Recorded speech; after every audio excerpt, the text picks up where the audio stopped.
Hello, everybody. I'm the uncle, I'm the Carbuncle. and we're here at Buterres in Woodbury for our next podcast. We want to talk briefly about the World Series. My partner Christian had it dead solid perfect. He said Texas in 4 or 5 games. I said Texas in 5 or 6 games. I gave Arizona a little more credit. He was right. What are your thoughts about the World Series? I mean, I was watching two content creators I watch talk about this, and it just didn't feel like it usually does, you know? Yeah, there was no juice to it. Usually the World Series is something I look forward to every single year. I'm like, oh, the World Series is on, like, finally. But this year it just wasn't the same, and a lot of people shared that with me. Lowest rated World Series ever. It was. I think it's the way MLB markets, truthfully, because if you look at the NBA Finals, any other sports league, they market their players. Like, oh, you may not want to watch because you may not be a Lakers fan, you may not be a Warriors fan, but you're going to watch because Stephen Curry and LeBron James are playing. Right. Baseball doesn't really do that. I mean, they're starting to with Shohei Ohtani. I think it's a step in the right direction, but in old times, like when David Freese hit that home run years ago, St. Louis. Yeah. That was something everybody knew. I was young at that time, but I went to school the next day. Everybody was talking about that. Yeah, it was a different time. You're right. But baseball's starting to get juice back. It is. You know, the rule changes, and I wasn't in favor of all of them. I'm still not in favor of all of them. They helped. They're talking about moving the pitch clock down with runners and scoring runners on base in total to 18 seconds. See, I thought it would. I would leave it at 20, and I would make it 20 with no one on base too. I think that's reasonable. I don't think 20 seconds is unreasonable. But listen, whatever it is, it is. All right, we're going to have a special guest in a few minutes. So we're going to take a break now, and we'll come back with our special guest, and we're going to be all Mets all the time when we get back. Okay. Hi, everybody. We're back, and we have our special guest with us today, Martin Butera.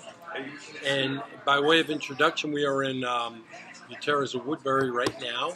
We also have done some podcasts in Buterres and Bay Shore. And at least once a month, Deacon Mike and I have lunch in Buterres at 100 Middle Road in Sayville. Great restaurants. Lori knows, I don't know if Martin knows, but Debbie and I, 28 or 29 years ago, had our first date in your first location when Lori was the hostess and you were in the back. So, we have 2 big Met fans here. We want to talk about what the Mets are going to do, what they're going to do with Alonso, what free agents they might sign, what the future will hold for them. And I'm going to turn it over to these 2 guys. Do you want to begin with new manager signing recently? Well, yeah, we could start there, right? That's the actual thing that was done. You know, we don't have to speculate about it anymore. I don't like the move, really, because he's unproven. Steve Cohen had made the statement that he didn't want anyone learning on his dime, right? So this kind of counters that. And then you throw in the fact that he's a Yankee bench coach to boot. You know, that never sits well with any Met fan. But once a decision is made, then what do? You don't root against the person, right? You then look to the things that you think he can do well, right? Or that he's capable of. I think Cohen was put in a position. He hired his man in Stearns, and he let him go with it. You know, so if this is Stearns' decision, the owner can't pick and choose what things he wants to let him do or not. You know, I'm thinking that's what happened here. As far as baseball and tactically, I don't know enough of him. What do you think of Stearns? Stearns, I like. I like him too. I think that he's got a new approach to the game. I think the youth is good. A lot of things there I do like. So I agree. So, listen, I didn't like it. I think there were other candidates there. I was not sold on Counsell. I'm not disappointed that didn't happen. But I think there may have been some other people that may have been a better fit for us. But what are you going to do? How do you feel? I'm with you on that. I mean, I feel like they didn't really even search that much. They just hired whatever guy was available. Ron Washington just got hired as the Angels manager. I would have liked if the Mets could have tried to get him as their manager. Like you said, I think there were other guys, and I feel like they didn't search enough. I feel like they just kind of jumped to a decision. All right. So the manager's only as good as his horses, right? Okay, let's talk about the Mets horses. Okay. Do they keep Alonso? Do they trade him for assets? Are they active in the free agent market? What do you guys think? It really depends on if they want to win now or if they want to win in 3-4 years from now. I mean, I feel like we would be a better team if we just built up our farm system, got some draft capital in a few years. But I mean, Mets fans want to win now. We don't want to wait 3-4 years. We've been so close, and we just haven't really won anything in the past few years. Trading Alonso, you probably get some good draft picks for. You get a fill-in first baseman, not any superstar, but you got something for him. He's a guy that's going to hit you 40 home runs, probably only bat 220, but he'll get RBIs. Build around Lindor, build around Brett Beatty, build around these guys that are going to be with you for the next 7, 8, 9 years. And I think that's kind of the move moving forward. So you would shop him, you would trade. I would. What would you do? I wouldn't. I think that there are a couple of things that are very valuable about Alonso. I think that certainly the numbers he puts up, you're going to be hard-pressed to replace that in the immediate. And I do like the fact that he is a farm system product. That does mean something for an organization. The David Wright, having players play with you the whole career is unique, like a Derek Jeter. Alonso is capable and at first base. I think he's an average fielder there. I think he's not hurting you terribly. I like the fact that he likes and embraces the city. That's another big aspect of this, is that the identity of the Mets and having a person. I'm not quite saying he's a superstar. I think he's a very good player. I don't put him on the Judge level, certainly, but I think that's important for a franchise. And the fact that he's yours, you keep him. Agreed. That's how I feel. Okay. Let me ask you guys this: when Steve Cohen first took over, he said he wanted to model the Mets after the Dodgers, to be competitive every year, to build a strong farm system so you can feed the major league team. Then he signed Scherzer and Verlander, which kind of went against that. I think his fandom kind of took over. What do you think he'll do going forward? I mean, first of all, I don't really think you can knock the guy for signing Scherzer and Verlander. These are two veteran pitchers who are going to be in the Hall of Fame, where if nothing else, they give you locker room presence. It didn't work out the way we wanted to, so you didn't know that before But the signing question them. is he going to build the minor leagues and come up, or is he going to do the same thing, sign veteran players?